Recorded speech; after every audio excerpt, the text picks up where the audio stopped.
안녕하세요. 오늘 저희가 좀 깊이 살펴볼 내용은 요한계시록 1장의 한 구절인데요. 이 구절을 다룬 설교를 바탕으로 이야기 나눠보려고 합니다. 네, 반갑습니다. 우리가 보통 생각하는 그런 신앙의 모습 그 너머에 있는 걸 좀 탐구해 보려고요. 뭐랄까, 겉으로 보이는 신앙 행위하고 성경이 진짜 말하는 그리스도를 아는 참된 지식, 그 사이에 어떤 차이가 있는지. 네, 그렇죠. 이 설교가 던지는 질문이 상당히 본질적이에요. 신앙생활한다, 교회 다닌다, 이렇게 말은 하는데 정말로 그리스도를 알고 있는가 하는 거죠. 그냥 교회 가는 거랑은 다른 차원의 문제라는 거군요. 맞아요. 단순히 예배 참석하고 성경 읽고 기도하고 이런 행위 자체랑 그리스도라는 그 인격, 그분을 깊이 알아가는 것 사이에는 어떤 차이가 있을까? 그리고 그 차이가 왜 그렇게 중요할까? 이런 질문을 던지는 거죠. 중요하죠. 그럼 그 설교에서는 이 문제를 어떻게 풀어가나요? 설교자는 많은 사람들이 그런 종교적인 틀 있잖아요. 예를 들면 예배, 기도, 성경 읽기 같은 활동들. 이런 건 열심히 하는데 정작 그리스도를 아는 그 참된 지식이 빠져 있으면 이게 그냥 삶을 꾸미는 액세서리 같을 수 있다. 이렇게 지적해요. 액세서리요? 뭔가 거칠애 같은 느낌이네요. 네.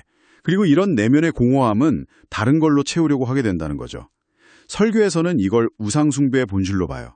로맨틱한 사랑이든 성공이든 아니면 돈이든 하나님을 아는 지식이 있어야 할 그 자기를 다른 걸로 막 대체하려고 하는 시도라는 겁니다. 어스베커라는 분의 말을 인용하기도 하는데 하나님의 실체를 잃으면 그 종교 체험에서 오는 만족을 로맨틱한 사랑 같은 데서 얻으려고 한다. 이런 식으로요. 그러니까 겉모습은 있는데 알맹이가 빠진 느낌? 근데 그게 그냥 공허함에서 끝나는 게 아니라 위험할 수도 있다는 말씀이신 거죠. 그렇습니다.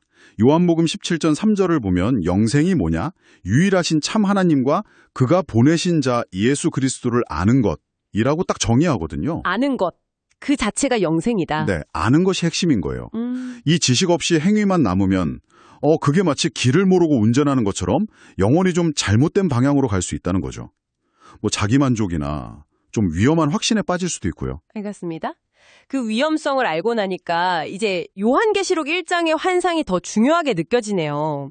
설교의 진짜 핵심이 바로 이 부분이죠. 그 반모섬에 유배됐던 노년의 사도 요한이 본 예수님 모습 말이에요. 맞습니다. 이게 거의 60여 년 만에 다시 만난 예수님 모습인데 요한이 알던 그 인간 예수의 모습과는 전혀 달랐어요. 압도적으로 영광스러운 모습이었죠. 네. 근데 중요한 건 이 환상에 나타난 맥락이에요. 요한 자신도 그렇고 당시 교회도 엄청난 박해랑 고난 속에 있었거든요. 그렇죠. 힘든 시기였죠. 이 영광스러운 그리스도의 모습은 하나님이 너희를 버리신 게 아니다. 내가 이 교회의 중심에서 모든 것을 다스리고 있다는 아주 강력한 위로 또 확신의 메시지였던 거죠. 그 영광스러운 모습에 대한 묘사들 있잖아요. 머리털은 흰 양털 같다. 눈은 불꽃 같다. 발은 풀모볼에 단련된 빛난 주석 같다. 이런 표현들은 좀 신비로운데 이걸 어떻게 이해해야 할까요? 진짜 문자 그대로인가요? 좋은 질문이에요. 설교에서도 이걸 강조하는데요. 이건 문자 그대로의 묘사가 아니라는 거예요. 아니군요. 네. 인간의 언어로는 도저히 표현할 수 없는 하나님의 그 영광과 속성을 우리가 조금이나마 이해할 수 있는 이미지로 은유한 거죠. 은유다. 예를 들어서 그 흰 머리털은 영혼성과 지혜를 상징하고요. 불꽃 같은 눈은 모든 걸 꿰뚫어 보시는 통찰력, 그리고 공의로운 심판을 의미해요. 빛나는 발은 죄와 악을 완전히 밟아 이기신 그 순결함, 견고함, 그리고 심판의 능력을 나타내는 거고요. 그렇군요. 단순한 겉모습 묘사가 아니라 그분의 신적인 본질, 그분의 능력을 보여주는 상징들이었군요.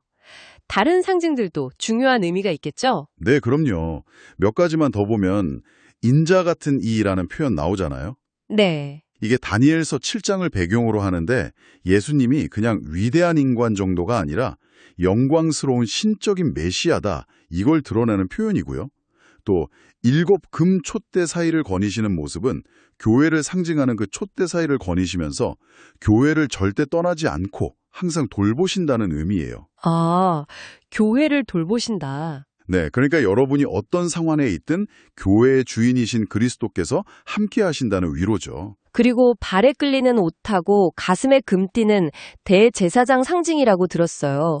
이게 우리한테는 어떤 의미가 있을까요? 대제사장은 백성을 대표해서 하나님 앞에 나아가고 그들의 죄를 위해 속죄하는 역할을 했잖아요. 네, 그렇죠. 예수님이 우리의 영원한 대제사장이라는 건 그분이 지금 이 순간에도 우리를 위해 하나님 앞에서 중보하고 계시고 우리의 연약함, 우리의 고난을 다 아시고 도우신다는 의미예요. 혼자 힘들어할 필요가 없다는 거죠. 와, 진짜 힘이 되는 상징이네요.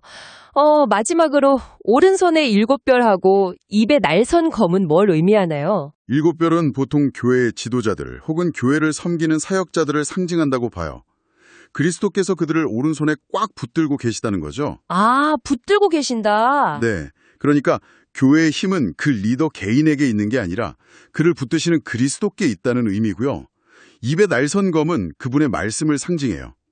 이 말씀에는 생명을 살리기도 하고 또 불순종을 심판하기도 하는 그런 양면적인 능력이 있다는 걸 보여주는 거죠. 결국 이 모든 영광스러운 모습과 상징들을 아는 것, 이게 바로 설교가 말하는 그리스도를 아는 지식의 핵심이겠네요. 단순히 머리로만 아는 정보가 아니라. 정확합니다. 바로 그거예요.